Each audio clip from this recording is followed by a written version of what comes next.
So, Diego, we all watched you score and run to the corner to celebrate for the national team, the big old smile on your face. Yep. Is that as happy as you've ever been on a soccer field? Yeah, I think that Guatemala game was pretty exciting. I think it was the biggest game that I played at that time. And yeah, there's a lot of feelings, a lot of emotions, and yeah, very proud. What feelings are you experiencing now that you had a great tournament, your national team had a great tournament? Once you're back, how do you feel?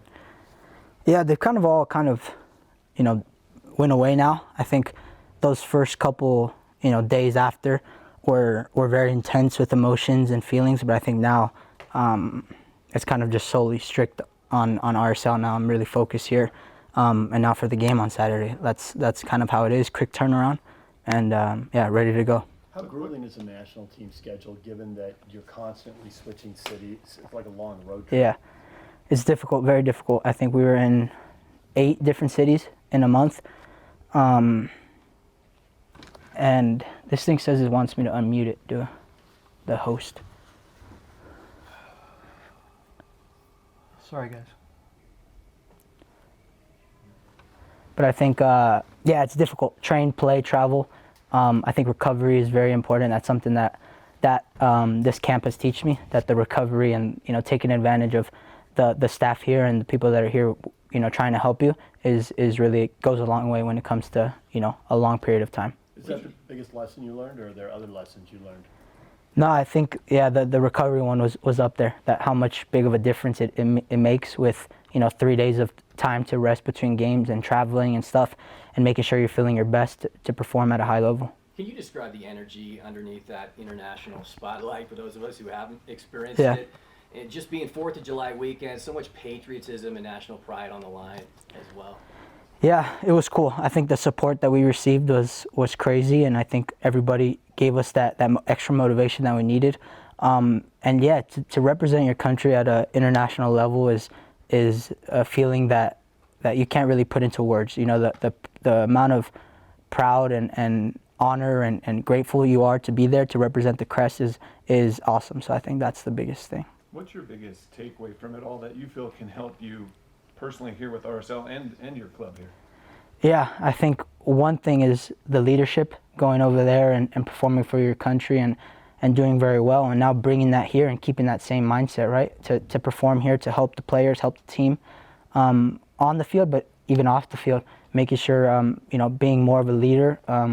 Before I wasn't, and I think now this kind of gave me that sense of like, I learned things, and maybe bringing back that stuff here to RSL so the guys here can really take advantage of, like I said, the recovery, the mindset of going into big games and stuff like that. What was your conversation with Pablo after returning?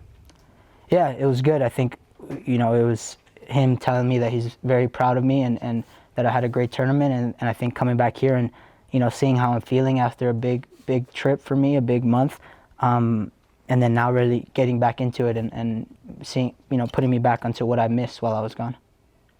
The club's been in a pretty good run of form while you've been gone, three in a row undefeated. How has that felt watching from afar, I guess? Yeah. What do you feel like has been going well that you can now kind of jump back into and help keep that momentum going? Yeah, it feels really good. I think I watched all 3 games, and I saw that the team was, that something clicked. To feel like that the team is running more, is pushing more, are fighting harder, and I think I've known that we have the quality in players to do things, and I think now seeing that they have that extra, little fight in them that is helping them with, whether that's the final third or keeping, I think I saw that just the extra fight in them has allowed us to get that extra thing. That's what we needed, because the quality of players has always been there.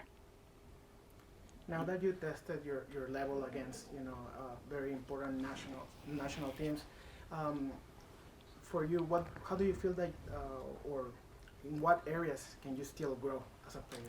Yeah, I think it was that was one of the coolest things, is that I put myself to test against great players around the world that are playing at very high levels, and to compete with them and do well against them. It really boosts my confidence, for one of them, because it really showed me that I can perform at these high levels, but at the same time, it allowed me that there are other players out there that are doing things well that I need to match, that I need to become better at, and different areas of the game that I think I could still learn. I think tactically there are some areas that I would still like to grow in, and that's something that here with the coaching staff and of course with the coaching staff of the U.S. that can help me moving forward.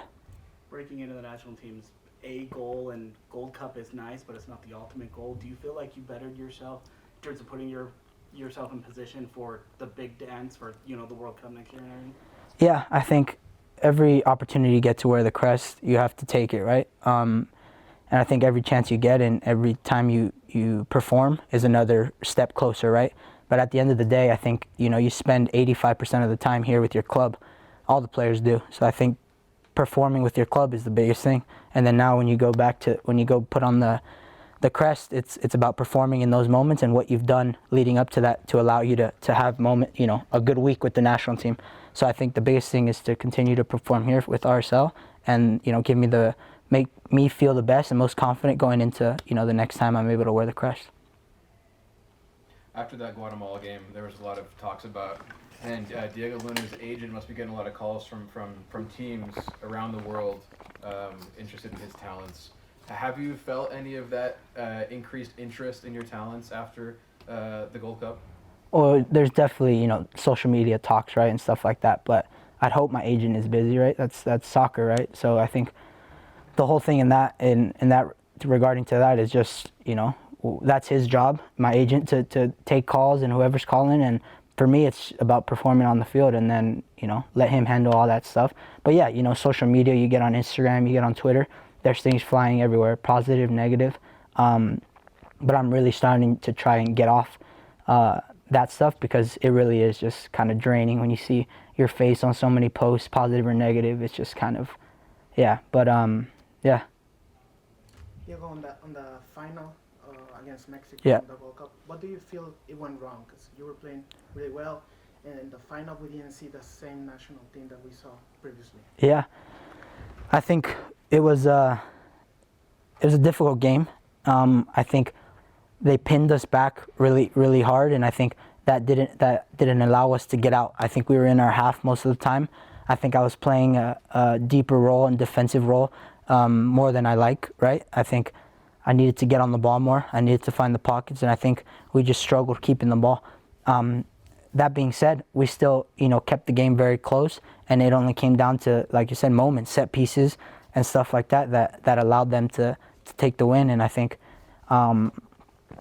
it was just an awesome experience. Besides that, like to play in front of 75,000 fans in a stadium like that, it was unbelievable. And the noise and the adrenaline, the emotions, it was an amazing experience overall. Did you have family in Houston, or were they watching in California or Mexico or both? Or? Yeah, I had like 10 of my family members there in Houston and for the final. So for them to witness that and experience that was also really cool and exciting. In 11 months, we're going to have the World Cup here. How do you see yourself, Diego, in 11 months? Yeah, I think this is the year to give it all, right? I think this is the year to make sure I'm at my best, and then see what happens from there, because the final decision is up to the staff, is up to whoever they see is ready at that time. But I think for now, this year coming in is the year to give it all and to prepare myself the best I can to be in that roster. Which players during your time with the new men's national team did you bond with the most during your experience there? Say that question again? Which players on the U.S. men's national team did you bond with the most while you're gone? I'd say I was with Jack McGlynn a lot, Paxton, Aronson, a bunch of the ex-Philly guys. But I think we connected. When you're gone for that long, you got to connect with everybody. So I think Chris Richards, Tyler Adams, they're all boys now, and I think it's cool to make these camps, make friendships that you don't really have before. But now that you're there for a month, you get to know people, and now you got friends to text and talk about. So that's pretty cool. There's been a lot of speculation about whether it's to prepare for a World Cup, whether it's better to be in a bigger league or playing more often. The chance to stay with RSL and play all the time, how valuable is that as you try to maintain your place in the group over the next 11 months? Yeah, I think playing time is one of the biggest things, right? No matter where you're playing, I think if it isn't obvious enough to see that this past Gold Cup team had many guys from the MLS, and we did extremely well, made it to the final, and I think that goes to show that, you know, it doesn't matter the league you're playing in. It's just about playing and performing at where you're at. But yeah, definitely, I think, like I said, playing time is the most important. So wherever all these players are playing, wherever I'm playing, making sure that I'm getting on the field and getting minutes is the biggest thing. Do we want to go to Maddie Casey on Zoom for a question?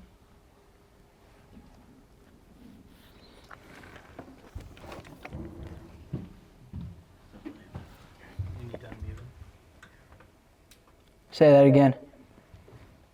What do you feel like you've proved to yourself and to others throughout this tournament? I could say that maybe people thought that, you know, like people say playing in the MLS, you weren't going to be able to perform on the international stage.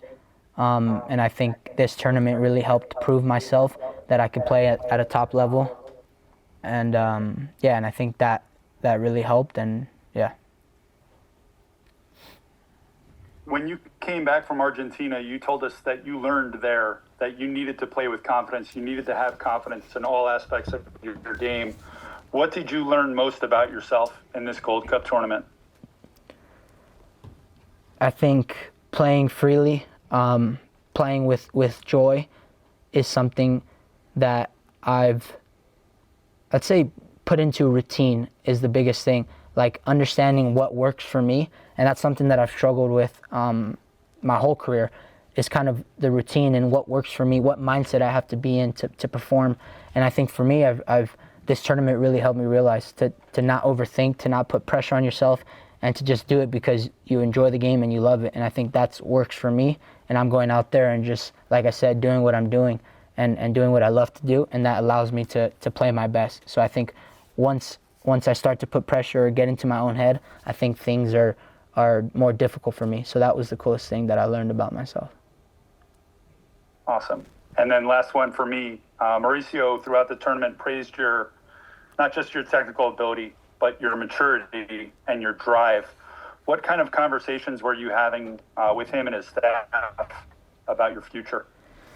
Yeah, I think Pochettino really helped me in that sense, and I think really helped me to find the space that I thrive the most in, with the mindset and also on the field, allowing me to be free, allowing me to be confident and comfortable in these camps, in these tough situations, and giving me that freedom, giving me the trust to just do what I do and be free and have fun out there.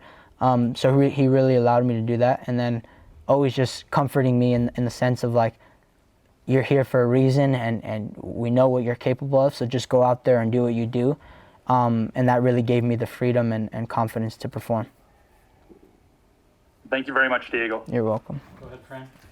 As a Mexican American, Diego, there are many people, many Latinos here in Utah and in the U.S. that see yourself and reflect in themselves. What message can you share to them?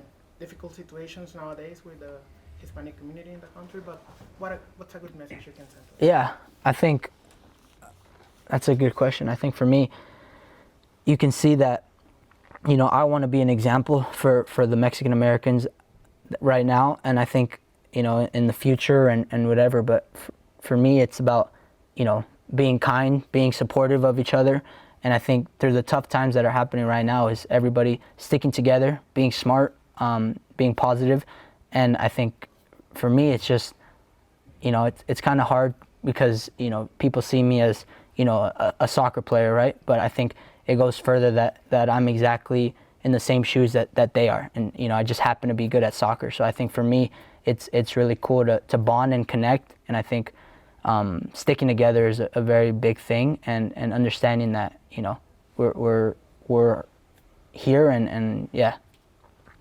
Yeah. Going from Pablo's style of coaching here to Pochettino's, and then now back to Pablo's after a month-ish. Yeah. How is that transition? Or are they both just similar enough to say, do your thing? No, there's definitely, you know, differences, and that's what makes it difficult, you know, going in and out of international duty and coming back to club, because you really switch your mindset onto two different things. but I think you hit it right on the spot that there is a big similar thing in my role for the team that I'm playing at, is that they both give me that freedom and both give me that, confidence to do what I do and get on the ball and create chances. But at the same time, I think the defensive roles on with the national team and here are a little bit different, and I think that's where my mindset and has to really switch on and off are more on the defensive side of the ball rather than the attacking. How are they different? I'd say on the defensive side, with the national team, here with the RSL, I'd say that I play more, I guess we press a little more, we stay higher on the field, and with the national team, they ask for more recovery, more, I'd say, I would say a little bit more defensive effort than here at RSL, but that also plays with the type of teams that we're playing against at the international level, so I think it calls for more tracking back, more being more focused and locked in, because at the international level there's teams that do things you don't really see and different things, overloading, putting guys in different positions. So I think being more locked in on that part really makes the switch harder. Diego, have you let yourself think about what it's going to be like to be back in front of 20,000 fans on Saturday? Yeah, I'm excited. It's something that I have been thinking about a lot throughout this camp, is that I can't wait to get back and put on the RSL jersey and in front of the fans that have been amazing support while I was gone. I think the support, and there was a video that RSL posted of the fans and saying words to me, and it kind of it made me tear up, and I'm excited to come back and play there and score goals in front of our fans, because without them, without RSL, I wouldn't be where I'm at right now. So I'm extremely grateful and I'm excited. What are your goals for the second half of the season? Yeah, I think it's a good thing. I think for the team, we got to really finish strong, right? I think we got to put in a good ending to the season and really clinch playoffs, of course, right? That's the number one goal, is making playoffs. And then for me personally, I think double-digit goals, double-digit assists is still something I'm looking for. And then continuing to just improve myself throughout this remainder of the season, going into next year to really go after it. Anything else for Diego? Is coming back just back into the comfort zone here, or have you noticed over the past, now that RSL is starting to pick up speed, that there's enough of a difference of, oh, all right, here we go? Yeah, I wouldn't say it's like a comfort zone. I think being in your own home and outside of soccer, definitely. But I think with the club and here, it's the same thing. You're fighting to get on the field. Nothing's going to change just because of what you're doing outside. You're still fighting for a spot. Training, you have to train hard. And then the job's not done. You're here. We got a game on Saturday, and I got to perform there. There's a game on Wednesday, got to perform there. And I think that's the cool thing about this, is that I feel good after this tournament, and now I'm coming right back into club and ready to perform for RSL and keep my foot on the gas, because I'm feeling good.